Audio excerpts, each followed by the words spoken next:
First theme ఏంటంటే the God wiping out అమలకైట్స్. రక్షణ ఛానల్లో అనేక ఛానల్లో ఈ డిబేట్ జరిగింది. ఏంటంటే దేవునికి యుద్ధనీతి కూడా లేదా? గర్భిణీల్ని, చిన్నపిల్లల్ని, ముసలివారిని ఎవరిని కూడా ఉపేక్షించకుండా అమాలేకీలు అనే జాతి పశుపక్షాదులతో సహా సమస్తాన్ని చంపేయమన్న ఇంత క్రూరుడా? Is God a moral monster అని ఒక భాగం. అది 15వ అధ్యాయము 3వ వచనంలో మనకు కనపడుతూ ఉంటుంది. నేను చదువుతాను, చూడండి. నీవు పోయి కనికరింపక అమాలేకీలు హతము చేయొచ్చు, పురుషులనేమి, స్త్రీలనేమి, బాలునేమి, పిల్లలనేమి, ఎద్దులనేమి, గొర్రెలనేమి, ఒంటెలనేమి, గాబ్దాబములనేమి అన్నిటినీ హతము చేసి వారు కలిగినంత బొత్తిగా పాడు చేసి అమాలేకీల్ని నిర్మూలన చేయమని చెప్పారు. This is the difficult theme to think about. ఇది మనకి కష్టాన్ని కలుగు చేస్తుంది. ఎందుకు? ఒక జాతిని కనికరం కలిగిన దేవుడు, కృప కలిగిన దేవుడు, ఏమాత్రము కనికరం లేకుండా నినివే కొరకు ఆలోచించిన దేవుడు, ఇంకా అనేక జాతుల కోసం ఆలోచించిన దేవుడు ఏమాత్రం కనికరం లేకుండా ఈ అమాలేకీల్ని ఎంత క్రూరంగా, ఆఖరికి ఎవరిని కూడా వదలకుండా, ఆఖరి గర్భిణీలు కూడా ఎవరిని కూడా వదలకుండా చంపేయమన్నాడు, పూర్తిగా నిర్మూలన చేయమన్నాడు. ఈయన ఎటువంటి దేవుడు అని చెప్పి ఈ మాట నుంచి ఆలోచన చేయడానికి ప్రయత్నం చేశారు. వాగ్వాదం జరిగింది. ఏదైనా నాస్తికులు వస్తే వారు తీసుకునే మొదటి అంశం ఏంటి తెలుసా? మొదటి సమయాలు 15:3. మొదటి సమయాలు 15:3.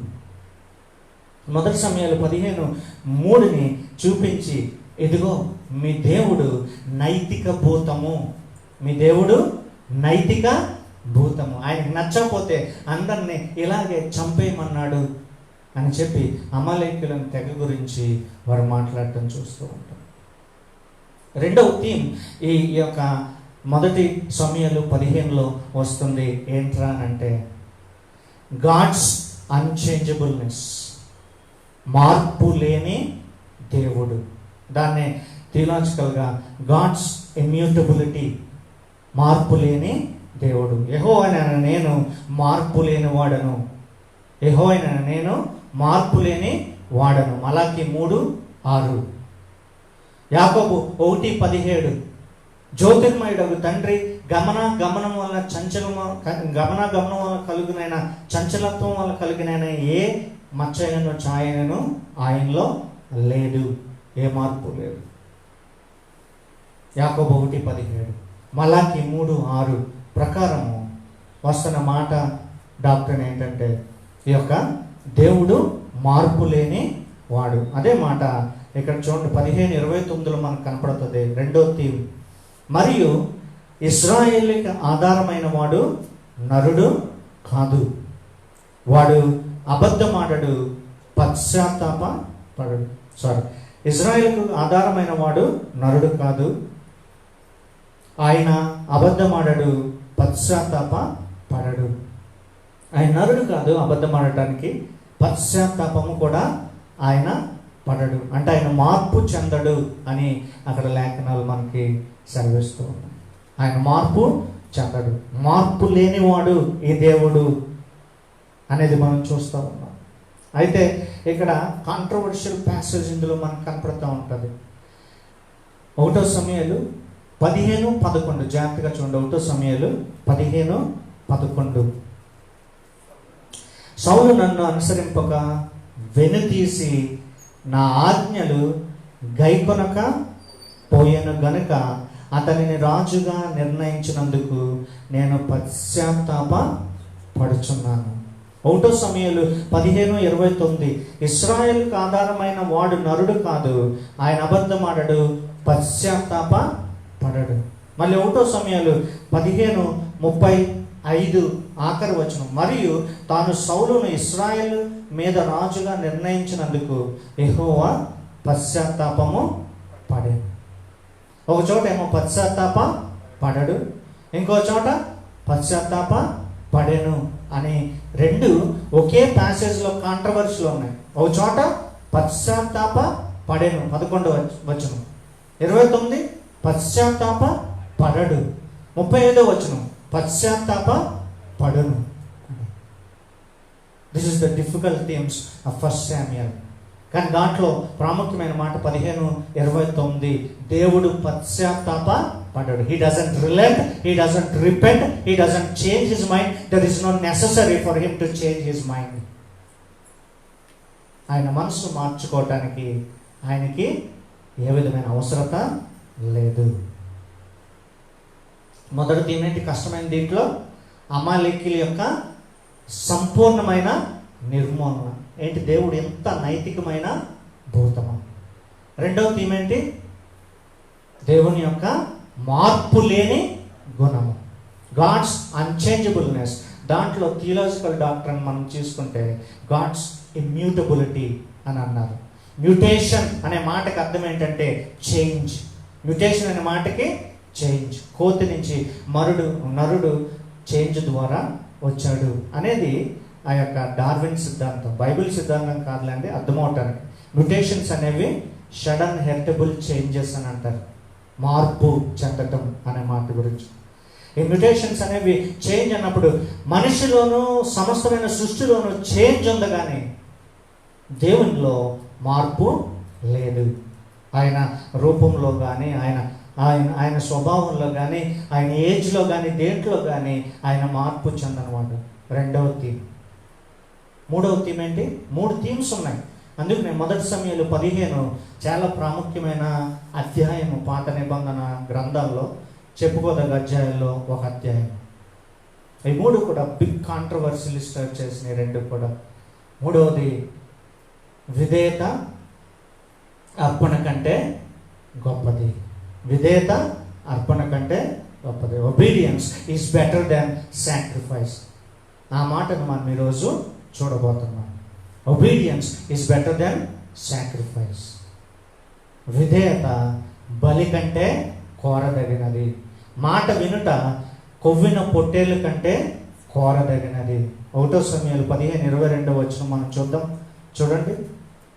అందుకు సమూయేలు తాను సెలవిచ్చిన ఆజ్ఞను ఒకడు గైకొనుట వలన యెహోవా సంతోషించినట్లు ఒకడు దహన బలులను అర్పించటం వలన ఆయన సంతోషించిన ఆలోచించుము సౌలు.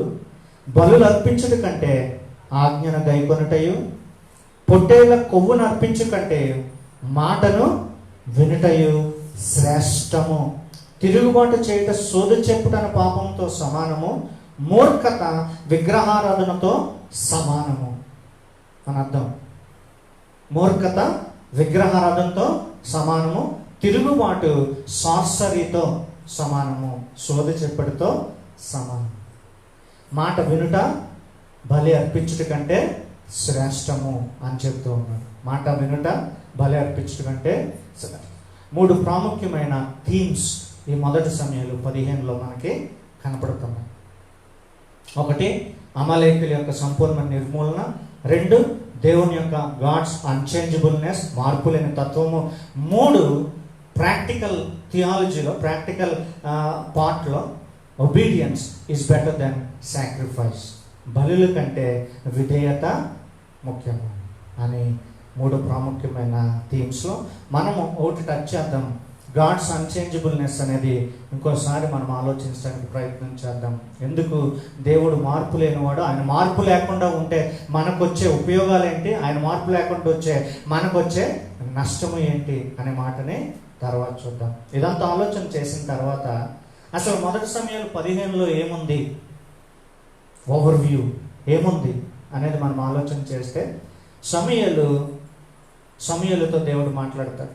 సౌలు రాజును పిలిపించి అమాలేకీల్ని పూర్తిగా నశింపచేయి.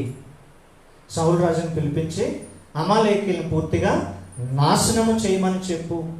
వారు మీరు 40 సంవత్సరాల అరణ్యంలో నడుస్తున్నప్పుడు మార్గంలో మీకు మాటేసి వాళ్ళ ఊరిలోంచి వెళ్తున్నప్పుడు మిమ్మల్ని పూర్తిగా దోచుకున్నారు.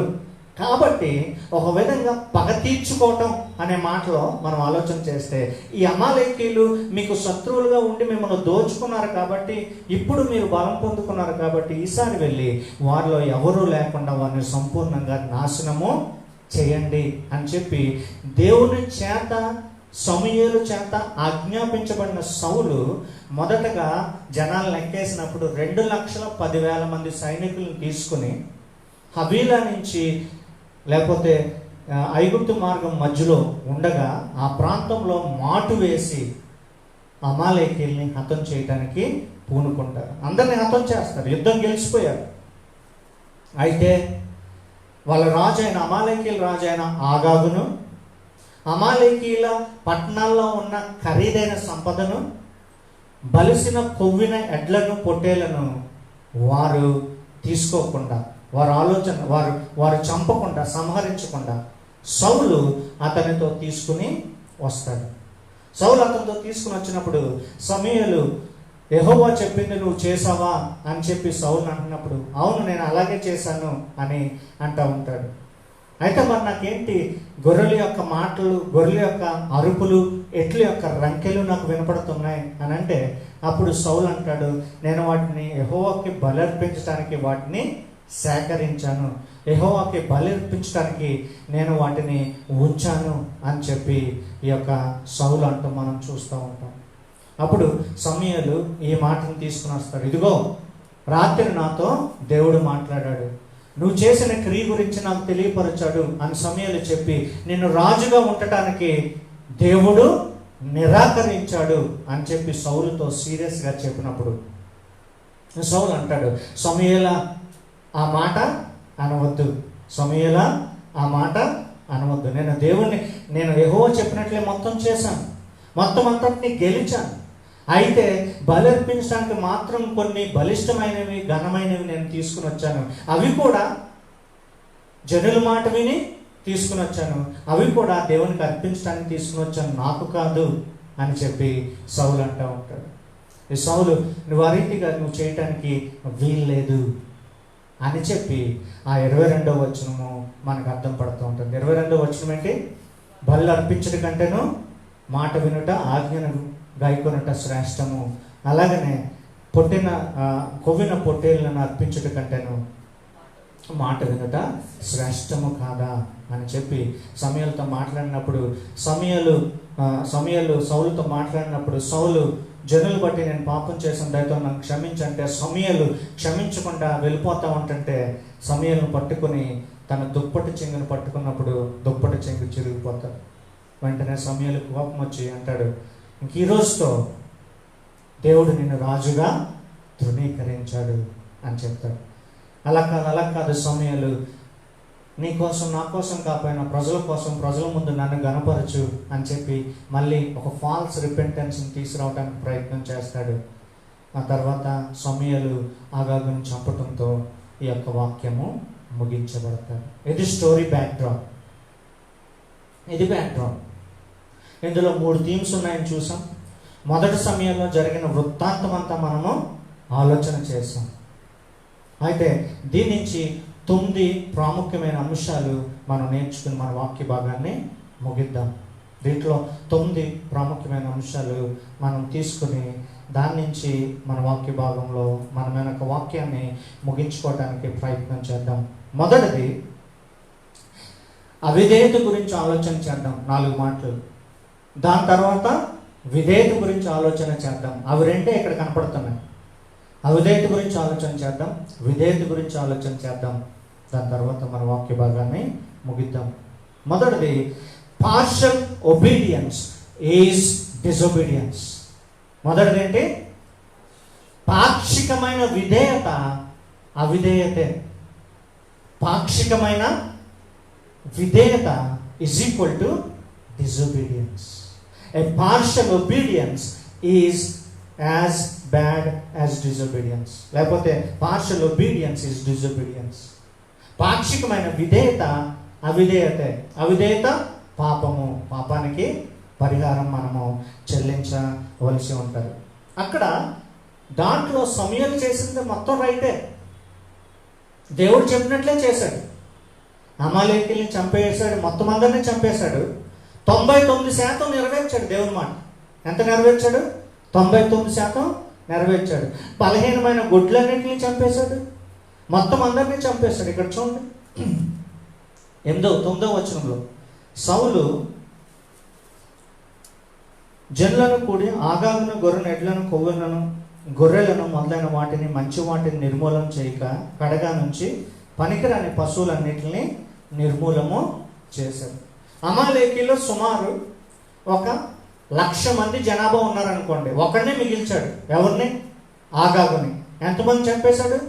99,999 మందిని అతను చంపేశాడు.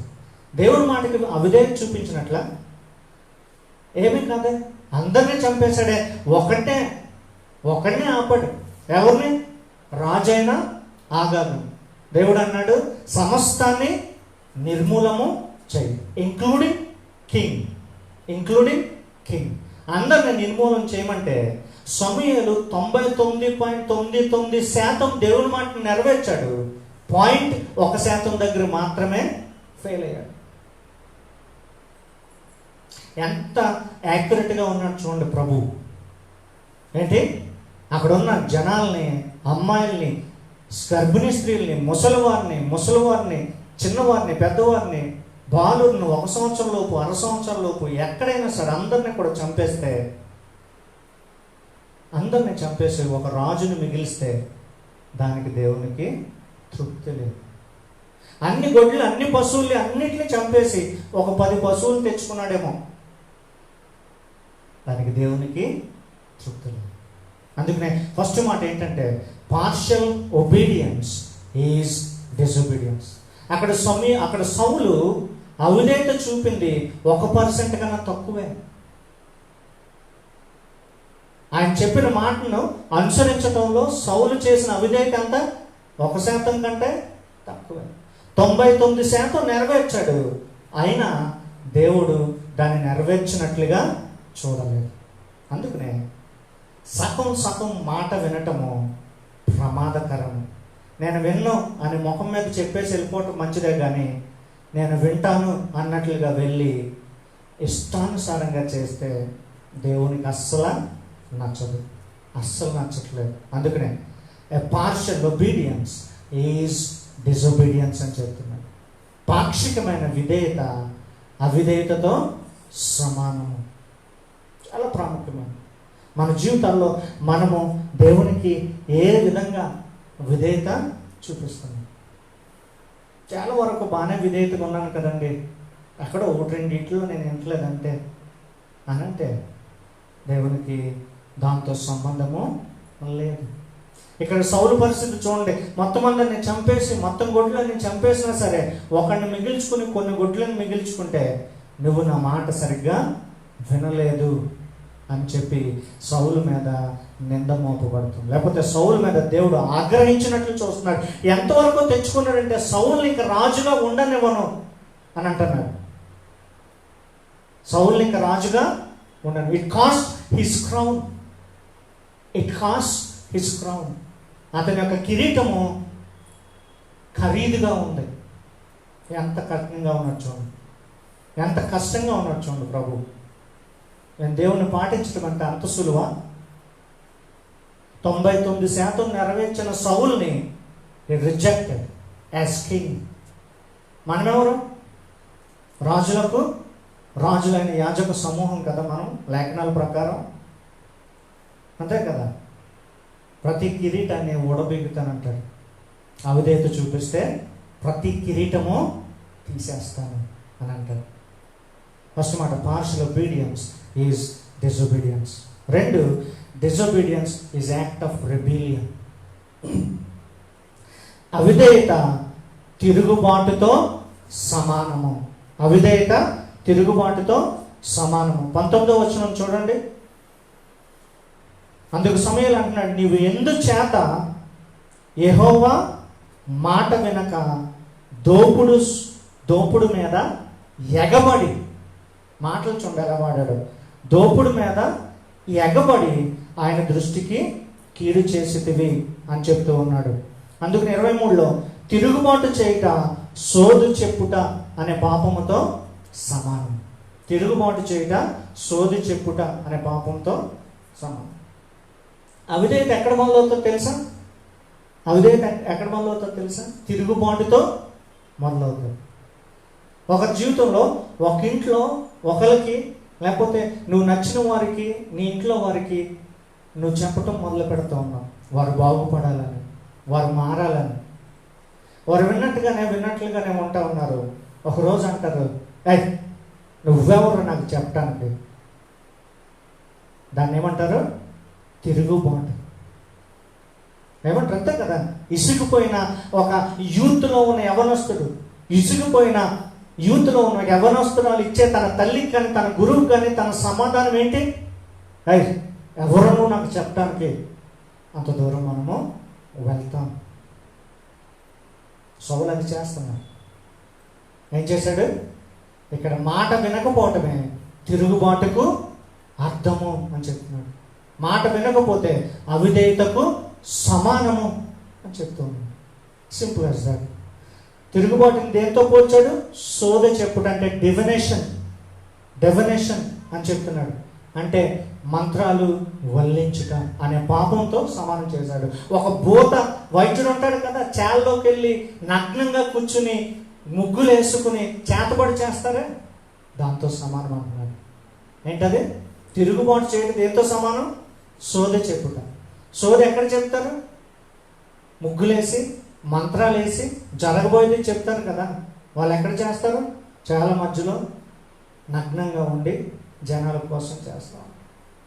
తిరుగుబాటు చేయుట ఈ యొక్క సోద చెప్పుడుతో సమానం. అవిధేయత తిరుగుబాటుతో సమానము అని చెప్తూ ఉన్నాడు. మూడవ తప్పు ఏం చేస్తూ ఉన్నాడు ఇక్కడ Saul? Disobedience is disrespect to God. అవిధేయత దేవుణ్ణి అవమానపరిచి తాను మహింపరచుకోవటం.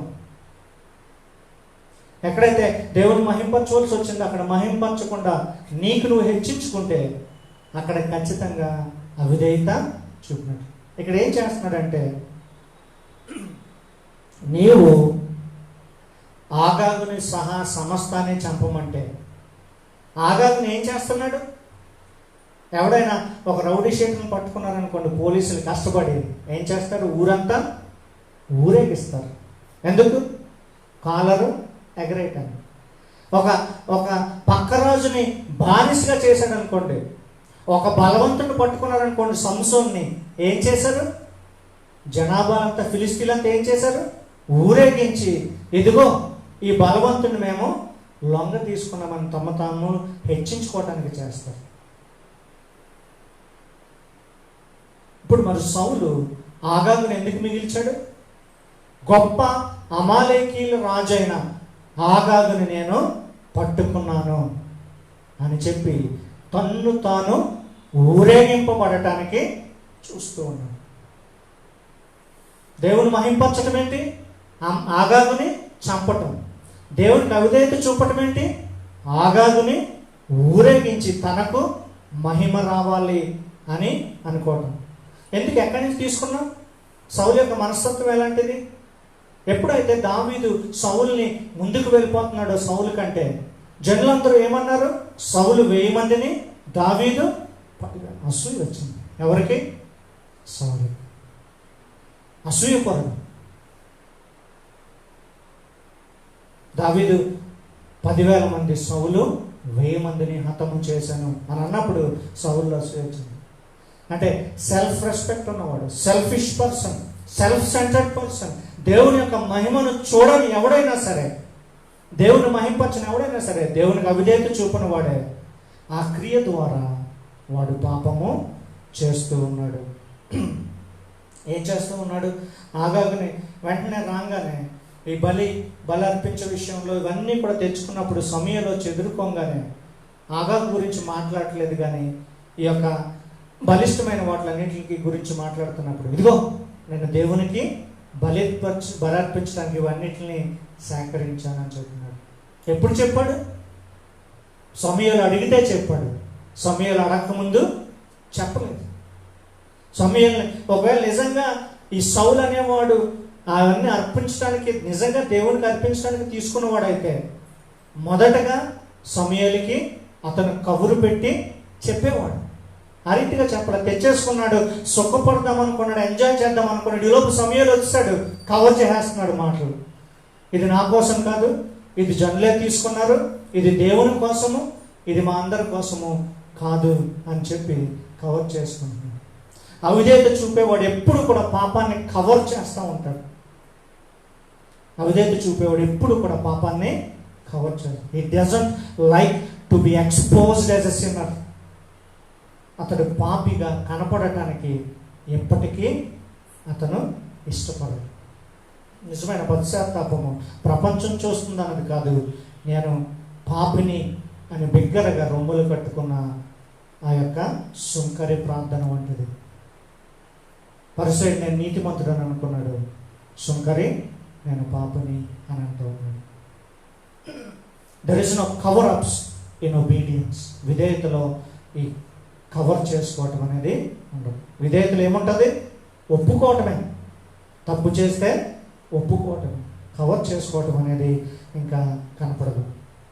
నాలుగవది, డిజొబీడియన్స్ వల్ల ఏం జరుగుతుందంటే జనాల్లో అతడు గొప్పగా ఉండటానికి ఆలోచన చేస్తున్నాడు, దేవుని దృష్టిలో కాదు. ఇక్కడ చూడండి 29:30 వచనం చూడండి. అందుకు సౌలు, నేను పాపము చేస్తిని, అయినా నా జనులు పెద్దల యొద్ద ఇశ్రాయేలు యొద్ద నన్ను ఘనపరచుము. యెహోవాకు మొక్కుటకై నేను పోగా నాతో కూడా తిరిగి రమ్మని అతనితో అనెను. ఏమంటున్నాడు సౌలు? సమూయేలుతో ఏమంటున్నాడు? నేను పాపం చేశాను నిజమే, కానీ జనాల ముందు నన్ను చీప్ చేయకు, జనాల ముందు నా స్టేటస్ని తగ్గించకు, జనాల ముందు మాత్రం నన్ను ఘనపరచు అని అంటున్నాడు. ఎలాంటి బేరాలు ఆడుతున్నాడు చూడండి సౌలు. జనాల ముందు మట్టికి నన్ను ఘనపరచు, నేను పాపం చేశాను కానీ జనాల ముందు నన్ను ఘనపరచు అని అంటూ ఉన్నాడు.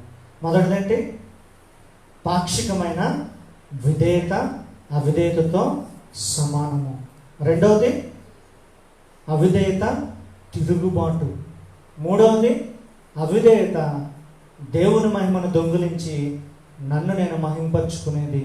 నాలుగవది అవిధేయత దేవుని ఎదుట కాక జనులు ఎదుట నేను గణపరచబడాలి అని అనుకుంటున్నాడు. వాడు ఎలా ఓడిపోయాడు దేవుని ముందు? ఎలా ఓడిపోయాడు అంటే, ఇంక నేను రాజుగా నేను నిన్ను తృణీకరించాను అనే అంతగా సౌలు ఓడిపోయాడు. అయినా సరే నువ్వు మటుకి నన్ను జనాల్లో బాగా కవర్ చేయి, బాగా హెచ్చించు, బాగా గణపరచు అని చెప్పి సమూయేలుని బ్రతిమలాడుతూ ఉన్నాడు. ఏం తెలుసు అవిధేయత? Looking nice to other people, looking nice to other people rather than God. దేవుని కంటే ఎక్కువగా ప్రజలకు మంచిగా కనిపించాలి. జీపీఎఫ్ తెలుసా? జీపీఎఫ్ మత్తయి సువార్త 6లో ఉంటుంది. జీపీఎఫ్ ఏంటంటే, తీర్చడానికి టైం లేదు కాబట్టి, గివింగ్, ప్రేయింగ్ అండ్ ఫాస్టింగ్. దానము గురించి, ప్రార్థన గురించి, ఉపవాసం గురించి. వారందరూ ఏం చేస్తున్నారు? పరిశీలన వేషధారులు వరే ఇతరులు కనపడటానికి వారు భక్తి చేస్తూ ఉన్నారు. వేషధారుల వలె ఇతరులు కనపడటానికి వారు దానం ఇస్తూ ఉన్నారు. వేషధారుల వల్ల ఇతరులు కనపడటానికి ప్రార్థన చేస్తున్నారు. వేషధారుల వల్ల ఇతరులు కనపడటానికి ఉపవాసము చేస్తూ ఉన్నారు. అవిధేయత. ఎందుకు? దేవునికి మాత్రమే మన భక్తి కనపడాలి, దేవునికి మాత్రమే మనం మంచి అయితే పర్లేదు, లోకానికంతా మనం చెడైనా పర్వాలేదు. సౌలు దానికి పూర్తి విరుద్ధంగా ఉన్నాడు. దేవుడికి ఏమో చెడ్డగా ఉన్న పర్లేదు అంటున్నాడు, మనుషుల ముందు మట్టికి నన్ను ఘనపరచు అని అంటున్నాడు. చూడండి ఎన్ని పాఠాలు ఉన్నాయి ఇందులో. ఇవన్నీ కూడా మన జీవితంలో అర్థం చేసుకుని ముందుకు సాగవలసిన విషయాలు. లైఫ్ డిక్షనరీ ఇలా కోట్ చేస్తుంది, do not measure your strength of relationship with God by your church attendance or church involvement, but by obedience to his word. దేవునితో నీ సంబంధం యొక్క బలము చర్చిలో నువ్వు ఈ చేసి అయి చేయటం వల్ల, నేను చర్చికి రెగ్యులర్గా రావటం వల్ల కనపరచబడదు. ఎలా కనపరచబడుతుంది? దేవునితో సంబంధము, దేవుని యొక్క వాక్యానికి నువ్వు విధేయత చూపుతూ బట్టి దేవునితో నీకు నిజమైన సంబంధం ఉందని కనపడుతుంది. దేవునితో సత్సంబంధము నువ్వు చర్చిలో ఇవి అవి చేయటం ద్వారా కనపరచబడదు. దేవునితో సంబంధము నువ్వు వాక్యానికి విధేయత చూపుడు ద్వారా కనపడుతూ ఉంటుంది. దాని తర్వాత 6వ మాట, obedience is better than sacrifice. ఈ మాటకు వచ్చాం మనం. Obedience is better than sacrifice. Sacrifice అనగానే మన హృదయాల్లోకి వచ్చేది ఏంటి తెలుసా? ఏంటి సాక్రిఫైస్ అనగానే? త్యాగం, సమర్పణ. ఏమొస్తుంది మనకి? త్యాగం, సమర్పణ. సాక్రిఫైస్ చేశాను, నేను నా జీవితాన్ని సాక్రిఫైస్ చేశాను, నేను నా జాబ్ని సాక్రిఫైస్ చేశాను, ఇలాంటివి వస్తున్నాయి. ఇక్కడ మాట్లాడిన మాట అది కాదు. Obedience is better than sacrifice అని అంటే ఇంకొక మాటలో obedience is better than offering. Obedience is better than your offering. పాత నిబంధనలో బలులు ఉన్నాయి. అక్కడ సాక్రిఫైస్ అంటే ఏంటి అర్థం? బలి, అర్పణ, కానుక. అంతేగాని సమర్పణ, త్యాగము కాదు. ఇక్కడ మనం మాట్లాడుతుంది obedience is better than sacrifice అంటే దాని అర్థం ఏంటి? బలి, అర్పణ, కానుక. త్యాగము, సమర్పణ కానే కాదు. అందుకనే దాని కోణంలో మనం ఆలోచించాలని ప్రయత్నం చేద్దాం. ఈ యొక్క 6వ మాట ఏంటంటే sacrifice later, obedience first. Sacrifice later, obedience first. ప్రతి మతంలోనూ ఉండేది ఏంటి తెలుసా? వారు అవిధేయత చూపినా విధేయత చూపినా ఏం చేసినా ముందు వాళ్ళు చేసేదేంటి? మొక్కుబళ్ళు, తలనీలాలు, టెంకాయలు, కానుకలు ఇస్తారు దేవునికి. వాడు బ్రాంతి వ్యాపారంలో పెద్ద టైకున్ అయిపోతాడు. ఆ విగ్రహానికి మట్టికి బంగారు పాదాలు చేయిస్తాడు. వాడు దొంగ కంపెనీలన్నీ పెట్టేసి అందరినీ ఎత్తేసి అగ్రిగోల్డ్ లాంటి అన్ని బాగా సంపాదించేసి వాడెళ్ళి కిరీటాలు చేయిస్తాడు. బాగా పాపాలు చేసేస్తాడు. 101 టెంకాయలు కొడతాడు. చాలా తప్పులు చేసేస్తే తలనీలాలు ఇచ్చేస్తాడు. But that is not Christianity. Sacrifice later, obedience first. Sacrifice later, obedience first. ఎంత మంచి క్రైస్తవేతలు నువ్వు చూసినా వారికి విధేయత అంటే ఏంటో తెలియదు. వారు ఎక్కువగా ఏం చేస్తారంటే అట్ బెస్ట్ పార్షియల్ ఒబీడియన్స్ మాత్రమే చూపించగలరు. వాళ్ళ వ్యాపారాలు, వాళ్ళ రాజకీయాలు అన్నీ కూడా చేస్తూ ఉంటారు, కానీ దేవునికి మటుకి ఘనంగా సమర్పిస్తారు. కానీ ఈ దేవుడు ఏం చెప్తున్నాడంటే obedience is better than offering. కానుకల కంటే దేనికంటే విధేయత ఎక్కువ. ఒక రిచ్ కరప్ట్ ఆఫీసర్ ఉన్నాడు మన చర్చిలో, లేదా ఏ చర్చిలో అయినా. ఒక అన్యాయస్తుడైన, లంచగొండి అయిన, ఒక ఖరీదైన ఆఫీసర్ ఉన్నాడు. ఒక లంచగొండి అయిన, అన్యాయస్తుడైన ఎమ్మెల్యే లాగా ఉంటారు కదండి చర్చిలో, లోకల్ పొలిటీషియన్స్ ఉన్నారనుకుందాం. ఒక అన్యాయస్తుడైన, లంచగొండి అయిన బిజినెస్ మ్యాన్ ఉన్నాడు అనుకుందాం. వీళ్ళు ముగ్గురు సంఘాల్లో ఉన్నారు. వీళ్ళు ఏం చేస్తారు? ముఖ్యంగా సంఘానికి కావాల్సినవన్నీ కొంటారు. భోజనాలు పెడితే నేనే చెప్తానండి, క్రిస్మస్ అయితే సమస్తమైన ఏర్పాట్లు నాయే అంటారు. ఎప్పుడు చర్చిలో కనపడరు, బైబిల్ తెరిచి చదివినట్లు వినపడరు, ఉపవాసం చేసినట్లు అనిపించదు, ప్రార్థన చేసినట్లు వాళ్ళ జీవితంలో ఉండదు. అసలు వాళ్ళ చర్చికే సంబంధం లేనట్లు ఉంటారు. కానీ చర్చికన్నీ చేస్తారు. చర్చికన్నీ చేస్తారు.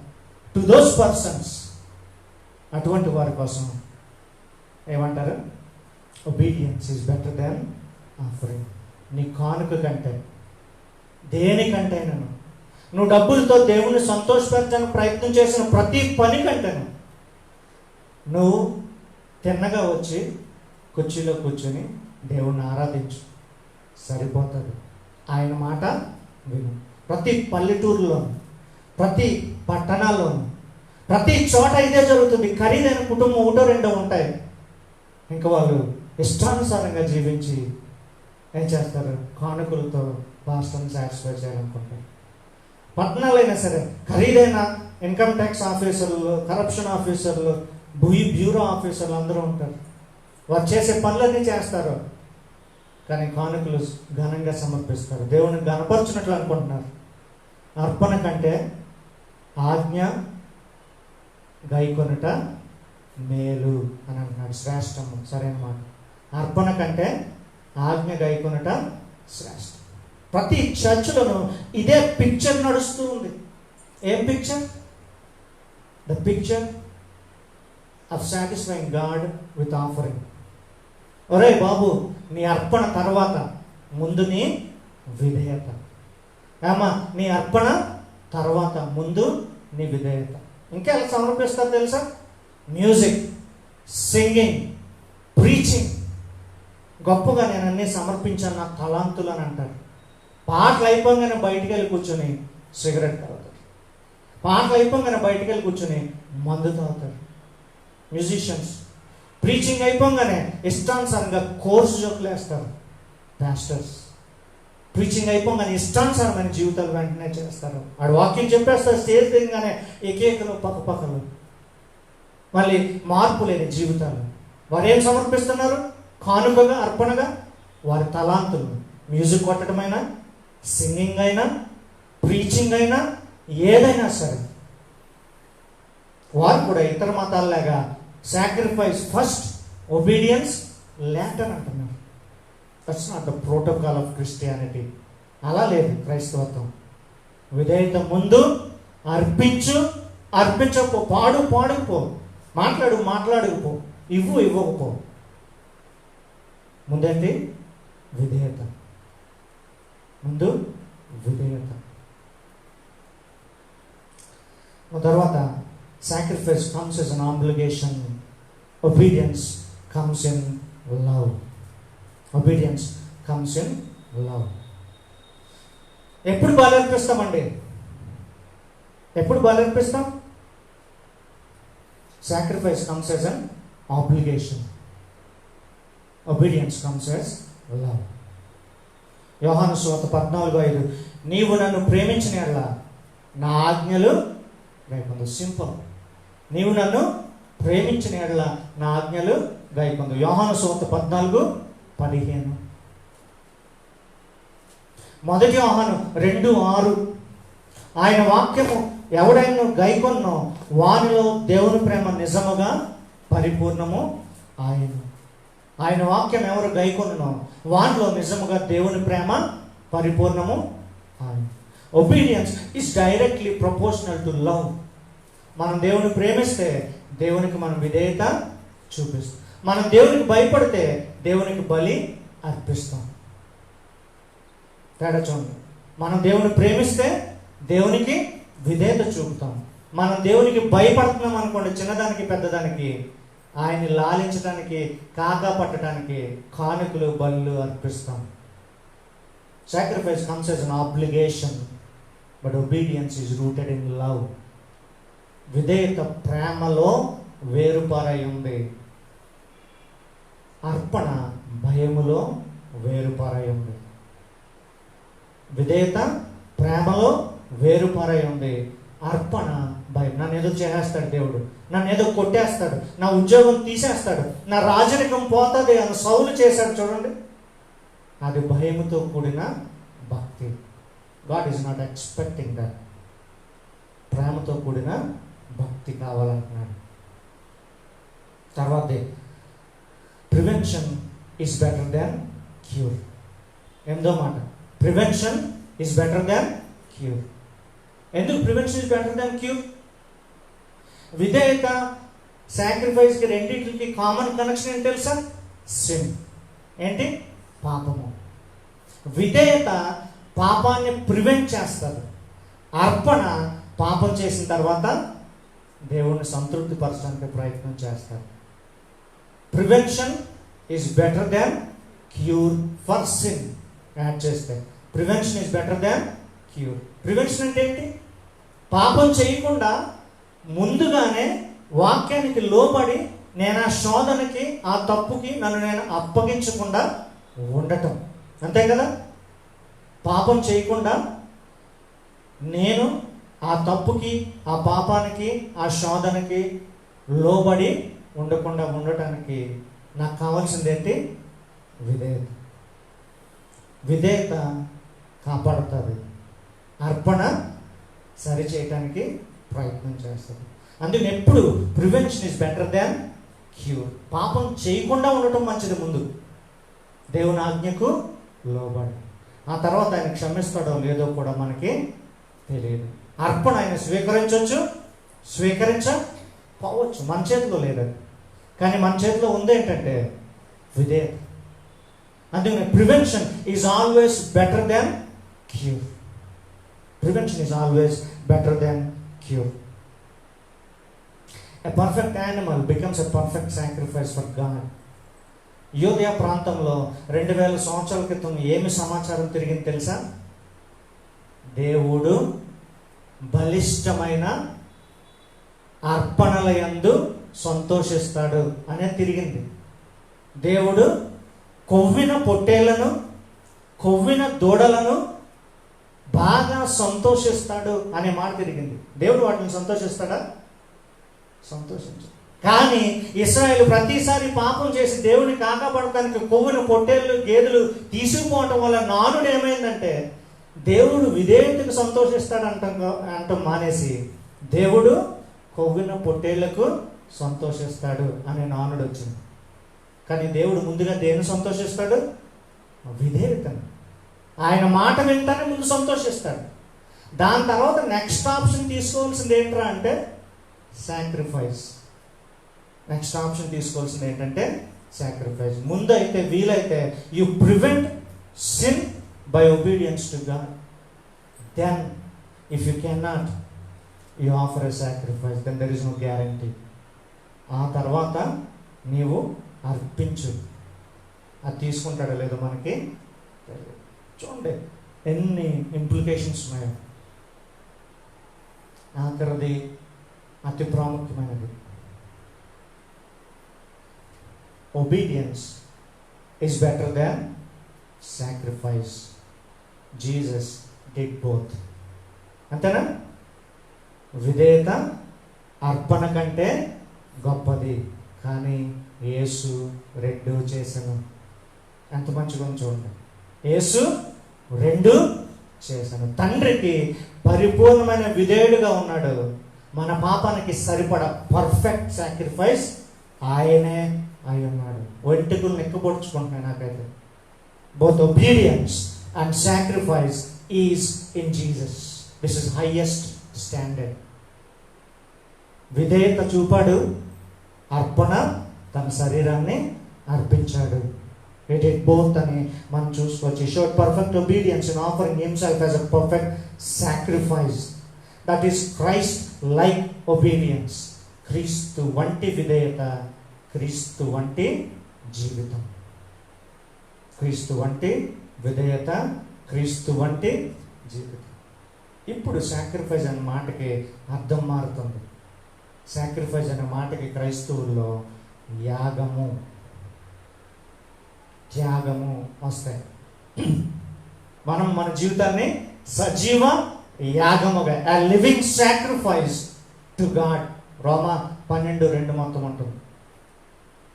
మీరు రూపాంతరం పొందినట్లు వాక్యానికి విధేయత చూపుతూ ప్రతిరోజు మిమ్మల్ని మీరు సజీవ యాగముగా దేవునికి సమర్పించుకొనుడి అని ఉంది. A living sacrifice to God. దేవునికి నిజమైన విధేయత మనం చూపించాలి. ఎందుకంటే క్రొత్త నిబంధనకు వచ్చేటప్పటికి ఈసారి మన పాపాన్ని పరిహరించగల బలి లేనే లేదు, కేవలం క్రీస్తు మాత్రమే. కాబట్టి సాక్రిఫైస్ పార్ట్లో పాత నిబంధనలో చేసినట్లుగా నువ్వేమి అర్పించలేవు. ఈసారి నీ పాపానికి పరిహారానికి కేవలం ఏకైక మార్గము యేసు రక్తము మాత్రమే. ఈసారి నువ్వు అర్పించవలసింది నీ జీవితాన్ని. నువ్వు ఎలాగ నీ పాపాన్ని పరిహరించలేవు కాబట్టి పాపాన్ని పరిహరించిన ఆ దేవుని నిమిత్తం నువ్వు జీవించాలి సజీవ యాగంగా. సౌలుకి భాగ్యము లేదు, మనకు ఆ భాగ్యము ఉంది అనే విషయాన్ని గమనించాను. ఎన్ని విషయాలు చూసాం? Partial obedience is disobedience. పాక్షికమైన విధేయత అవిధేయతతో సమానము. అవిధేయత తిరుగుబాటు. అవిధేయత దేవుని మహింపరచంగా నా ప్రజల ముందు నన్ను నేను మహిమపరచుకోవటం. అవిధేయత అనగా నేను చేసిన పాపాన్ని కవర్ చేసుకుని నా ఇమేజ్ నేను అర్పణ తర్వాత విధేయత ముందు, sacrifice next, obedience is first. అర్పణ షరతులతో కూడినది, విధేయత ప్రేమలో లోతుగా వేరుపారినది. Prevention is better than cure.